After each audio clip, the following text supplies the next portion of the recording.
পিতা, পুত্র এবং পবিত্র আত্মার নামে। আমেন। যে ব্যক্তি জানেন যে তার অন্তিম সময় আসন্ন, তার শেষ কথাগুলোর মধ্যে এমন কিছু থাকে যা হৃদয়কে গভীরভাবে স্পর্শ করে। সেই মুহূর্তগুলোতে সব মুখোশ খসে পড়ে। আর কোনো অভিনয় থাকে না, আর কোনো ভান থাকে না। যা অবশিষ্ট থাকে তা হল হৃদয়ের সত্য। আজকের উপাসনা পদ্ধতি আমাদের সামনে বিদায়ের দুটি মুহূর্ত তুলে ধরে। প্রথম পাঠে প্রেরিত পল ইফিসাসের প্রবীণদের উদ্দেশ্যে কথা বলেন, ঠিক যেন একজন আধ্যাত্মিক পিতা তাঁর সন্তানদের বিদায় জানাচ্ছেন। তিনি জানেন যে তাঁর জন্য অপেক্ষা করছে অশেষ যন্ত্রণা। তিনি জানেন যে এই যাত্রাপথে তাঁকে সবকিছুই বিসর্জন দিতে হবে। তবুও এক অসাধারণ প্রশান্তি নিয়ে তিনি বলেন, ঈশ্বরের সমগ্র পরিকল্পনা তোমাদের কাছে প্রচার করতে আমি বিন্দুমাত্র কুণ্ঠাবোধ করিনি। এরপর সুষমাচারে আমরা প্রবেশ করি সেই উপরের কক্ষে আপারুরম। জিহুদা ততক্ষণে অন্ধকারের গভীরে হারিয়ে গেছে। ক্রুশবিদ্ধ হওয়ার মুহূর্তটি আর মাত্র কয়েক ঘণ্টা দূরে। আর ঠিক তখনই যিশু স্বর্গের দিকে চোখ তুলে প্রার্থনা করেন, পিতা, সেই সময় উপস্থিত হয়েছে। যিশু এবং পল উভয়ের মাঝেই যে বিষয়টি আমাদের সবচেয়ে বেশি আকৃষ্ট করে তা হল তাঁদের অদম্য সাহস। তাঁদের কেউই নীরব হয়ে থাকেননি। আরামায়েশ কিংবা লোকপ্রিয়তার লোভে তাঁরা কেউই সত্যকে বিকৃত করেননি। মানুষের অনুমোদন বা প্রশংসার চেয়ে তাঁরা বিশ্বস্ততাকেই বেছে নিয়েছিলেন। আর সম্ভবত আজকের পাঠগুলোর গভীরে লুকিয়ে থাকা সেই অস্বস্তিকর প্রশ্নটিই হল, আমাদের জীবনের অন্তিম লগ্নে ঈশ্বরের সামনে দাঁড়িয়ে আমরা কি বলবো? প্রভু, আমি কেবল আরামায়েশেই দিন কাটিয়েছি, নাকি প্রভু, তুমি আমাকে যে কাজ করার দায়িত্ব দিয়েছিলে আমি তা সম্পন্ন করেছি?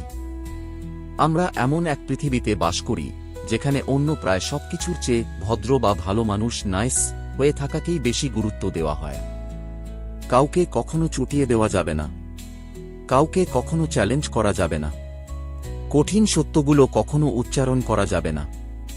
ধীরে ধীরে আমাদের সংস্কৃতিতে ভালোবাসা আর নীরব অনুমোদন এই দুটি বিষয় গুলিয়ে যেতে শুরু করেছে। আর সেই সামাজিক চাপের কারণেই অনেক খ্রিস্টান নীরব হয়ে যান। আমরা সুষমাচারের সেই তীক্ষ্ণ ও বলিষ্ঠ দিকগুলোকে আড়াল করে রাখি।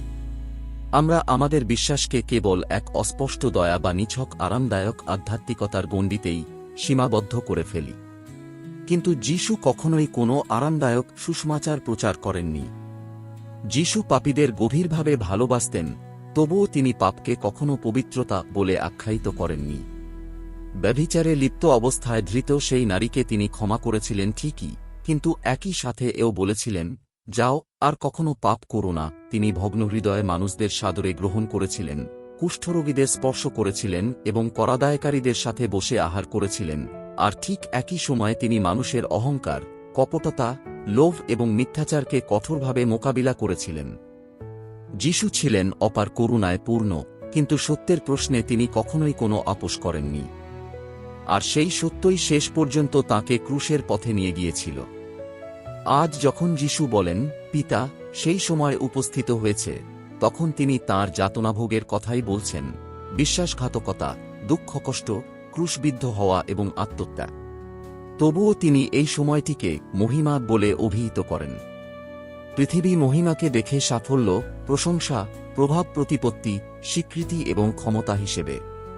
কিন্তু যিশু এক ভিন্ন ধরনের মহিমার উন্মোচন করেন, পা ধুইয়ে দেওয়া, ক্রুশ বহন করা, শত্রুদের ক্ষমা করা এবং প্রেমের তরে নিজের জীবন উৎসর্গ করা।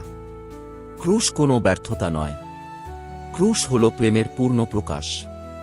অনেকেই আত্মত্যাগহীন খ্রিস্টধর্ম চান, ক্রুশবিদ্ধ হওয়া ছাড়াই পুনরুত্থান কামনা করেন। কিন্তু প্রকৃত প্রেমের জন্য সর্বদা কোনো না কোনো মূল্য দিতে হয়। গতকাল দুটি তরুণী আমাদের বাড়িতে এসেছিল। আমরা যখন একসঙ্গে আহার করছিলাম, তখন তারা তাদের স্বপ্ন এবং ঈশ্বরের সেবা করার আকাঙ্ক্ষা নিয়ে কথা বলতে শুরু করল। তাদের মধ্যে একজন সন্ন্যাসী জীবনের রিলিজিয়াস লাইফ কথা অত্যন্ত সুন্দরভাবে বর্ণনা করল। সে সন্ন্যাসিনীদের সারল্য, তাদের প্রার্থনা, যিশুর চরণে তাদের পূর্ণ সমর্পণ এবং দরিদ্রদের প্রতি তাদের সেবা কাজের ভূয়সী প্রশংসা করল। সম্প্রতি সে একটি খ্রিস্টীয় প্রতিষ্ঠানে কাজ শুরু করেছে। সেখানে সে গিয়েছিল আনন্দ, জীবনের লক্ষ্য, মিশন এবং খ্রিস্টীয় সাক্ষ্য খুঁজে পাওয়ার আশায়। কিন্তু ধীরে ধীরে সে এক ধরনের মানসিক অস্থিরতায় ভুগতে শুরু করল।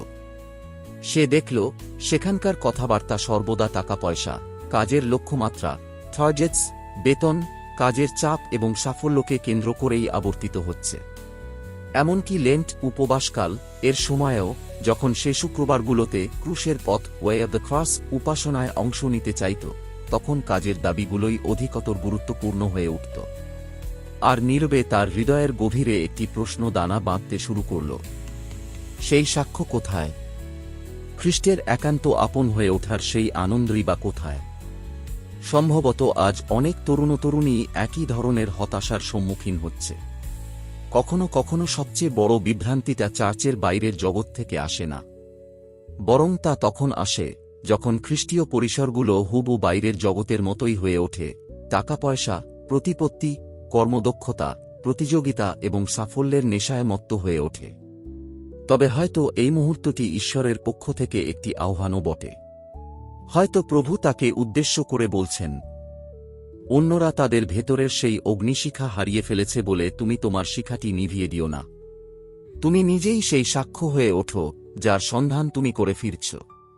আজকের সুসমাচারে যিশু ঠিক এই বিষয়টির জন্যই প্রার্থনা করছেন। যিশু পিতার কাছে এমন প্রার্থনা করেন না যে তিনি যেন তাঁর শিষ্যদের এই জগৎ থেকে সরিয়ে নেন। তিনি জানেন যে তাদের এই জগতেই অবস্থান করতে হবে। তবে তিনি এই প্রার্থনা করেন যেন তারা এই জগতের ভাবধারা বা চেতনার অংশ হয়ে না ওঠে। খ্রিস্টানদের আহ্বান জানানো হয়নি জগৎ থেকে পালিয়ে যাওয়ার জন্য, আবার জগতের হুবহু প্রতিরূপ হয়ে ওঠার জন্য তাদের ডাকা হয়নি। তাদের আহ্বান জানানো হয়েছে জগতের অন্তরে থেকে একে রূপান্তরিত করার জন্য। আর সেই কাজ কখনোই সহজ নয়। নবী জিরমীয় এই সংগ্রামের বিষয়টি মর্মে মর্মে উপলব্ধি করেছিলেন।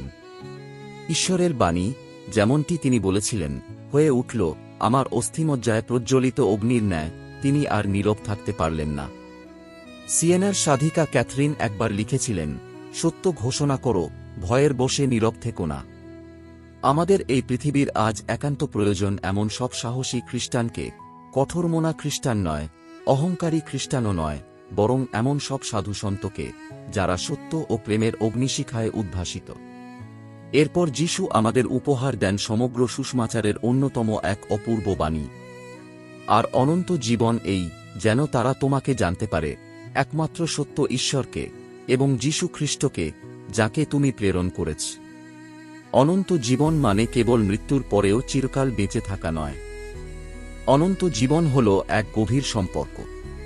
শাস্ত্রের দৃষ্টিতে ঈশ্বরকে জানা বলতে বোঝায় নিবিড় সান্নিধ্য, একাত্মতা এবং বন্ধুত্ব। এবং একাত্মতা। খ্রিস্ট ধর্ম কেবল কিছু মতবাদ শেখা বা প্রার্থনা মুখস্থ করা নয়, এটি হল একজন ব্যক্তিকে জানা। অনেকেই যিশু সম্পর্কে জানেন, কিন্তু খুব কম মানুষই তাকে সত্যিকার অর্থে চেনেন। আর আজকের সুসমাচারের অন্যতম সুন্দর একটি মুহূর্ত হল এটি, যখন ক্রুশবিদ্ধ হওয়ার সময় ঘনিয়ে আসছিল, তখন যিশু কি করছিলেন? তিনি আমাদের জন্য প্রার্থনা করছিলেন, হে পবিত্র পিতা, তুমি এদের রক্ষা করো। এই কথাগুলোর মধ্যে কি গভীর সান্ত্বনা লুকিয়ে আছে! যখন আমরা দুর্বল বোধ করি, যিশু আমাদের জন্য প্রার্থনা করেন। যখন প্রলোভন আমাদের আচ্ছন্ন করে ফেলে, যিশু আমাদের জন্য প্রার্থনা করেন। যখন আমাদের পরিবার পরিজন দুঃখ কষ্টের মধ্য দিয়ে যায়, যিশু আমাদের জন্য প্রার্থনা করেন। যখন আমরা আত্মিকভাবে ক্লান্ত হয়ে পড়ি, যিশু আমাদের জন্য প্রার্থনা করেন। আমরা ঈশ্বরের হাত আঁকড়ে ধরার আগেই ঈশ্বর আমাদের আঁকড়ে ধরে থাকেন। সুসমাচারের শেষে যিশু বলেন, তুমি আমাকে যে কাজ করার দায়িত্ব দিয়েছিলে তা সম্পন্ন করে আমি পৃথিবীতে তোমার মহিমা প্রকাশ করেছি। আমাদের প্রত্যেকের ওপরই একটি বিশেষ দায়িত্ব বা ব্রত অর্পণ করা হয়েছে। কারো কারো ক্ষেত্রে সেই দায়িত্ব হল সন্তানদের বিশ্বাসের পথে গড়ে তোলা। অন্যদের ক্ষেত্রে তা হতে পারে বৈবাহিক জীবনে বিশ্বস্ত থাকা, দরিদ্রদের সেবা করা, সততার সাথে জীবনযাপন করা, উদারচিত্তে ক্ষমা করা, কিংবা সাধারণ জীবনের মাঝেই নীরবে খ্রিস্টের সাক্ষ্য বহন করা। প্রশ্নটি এই নয় যে আমাদের সেই দায়িত্ব বা ব্রত জগতের চোখে কতটা জাঁকজমকপূর্ণ বা চিত্তাকর্ষক, বরং আসল প্রশ্নটি হল আমরা কতটা বিশ্বস্ত। জীবনের শেষ প্রান্তে এসে অর্থের কোনো বিশেষ মূল্য থাকবে না। জনপ্রিয়তা বিলীন হয়ে যাবে, যাবতীয় অর্জন ম্লান হয়ে যাবে, কিন্তু একটি বিষয় চিরকাল টিকে থাকবে। আমরা কি অন্যদের ঈশ্বরের সান্নিধ্যে আসতে সাহায্য করেছি? আমরা কি যিশুর সাথে সুর মিলিয়ে বলতে পারব, আমি তোমার নাম প্রকাশ করেছি? আমরা কি পলের, পাউল মতো বলতে পারব, আমি পিছিয়ে আসিনি? পবিত্র আত্মা আমাদের দান করুন অহংকারমুক্ত সাহস, নিষ্ঠুরতামুক্ত সত্য, আপসহীন সহানুভূতি এবং এমন এক সুদৃঢ় বিশ্বাস যা এই বিভ্রান্ত ও অস্থির পৃথিবীতেও অটল হয়ে দাঁড়িয়ে থাকতে পারে। আর যখন আমাদের জীবনের শেষ মুহূর্তটি ঘনিয়ে আসবে, তখন যেন আমরা অনুশোচনা নিয়ে নয়, বরং পরম শান্তি নিয়ে খ্রিস্টের সামনে উপস্থিত হতে পারি, এই গভীর প্রত্যয় নিয়ে যে, হয়তো অসম্পূর্ণভাবে হলেও আমরা আন্তরিকতার সাথে সেই কাজটুকু সম্পন্ন করার চেষ্টা করেছি যা তিনি আমাদের ওপর অর্পণ করেছিলেন। আমেন।